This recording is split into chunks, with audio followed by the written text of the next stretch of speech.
You ever catch yourself replaying a single text message in your head like it's a damn crime scene? If so, here's the harsh truth.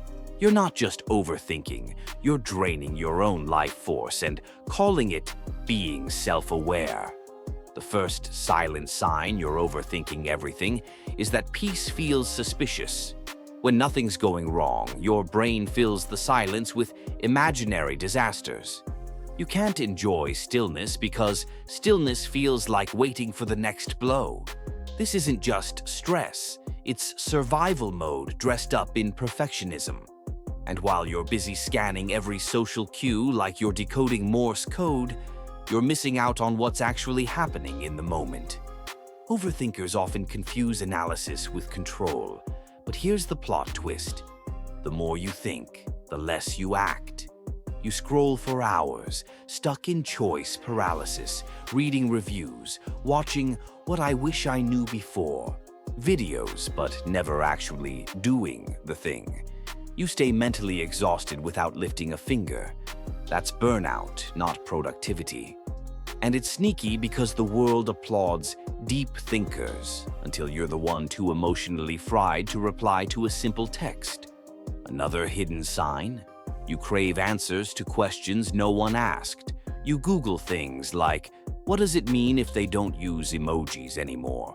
Or, why do I feel empty after hanging out with friends? Like there's a BuzzFeed quiz that'll solve your identity crisis. Spoiler, there isn't. That hole you feel isn't lack of knowledge, it's lack of trust in yourself. Overthinking is how you compensate for that.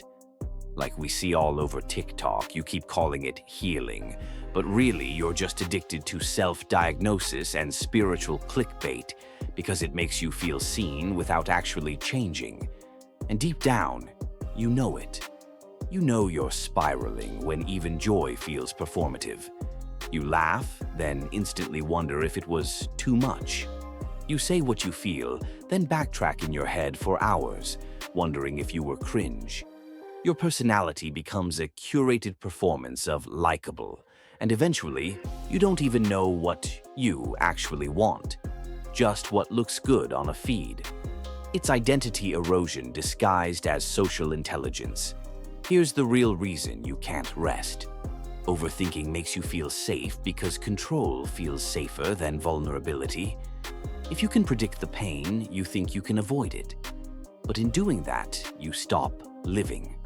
You ghost your own potential.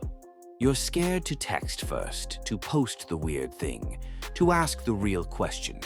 Because rejection, even imagined, is unbearable when your entire self-worth hinges on external validation. You say, I'm just thinking it through. But what you're really doing is rehearsing every worst-case scenario until your imagination becomes a prison. And when people tell you you're so chill, it's not a compliment. It's a mask you've perfected, so no one sees how loud your brain actually is. Carl Jung said, until you make the unconscious conscious, it will direct your life and you will call it fate.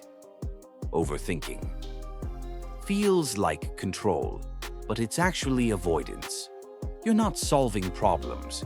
You're numbing feelings. You're not preparing. You're procrastinating on your own healing. And here's the most shocking part. You know you're doing it, but you don't know how to stop. Because silence scares you. Stillness forces you to face the truth that no one's coming to fix it. No text, no post, no trend is going to validate your existence long term. So here's your wake-up call. You can spend the next 5 years decoding people who don't even think about you twice. Or you can start choosing peace even when it feels boring. Let your mind be quiet without needing a reason. Let things be simple without assuming it's a trap. Let yourself feel joy without the need to justify it. Your overthinking isn't protecting you.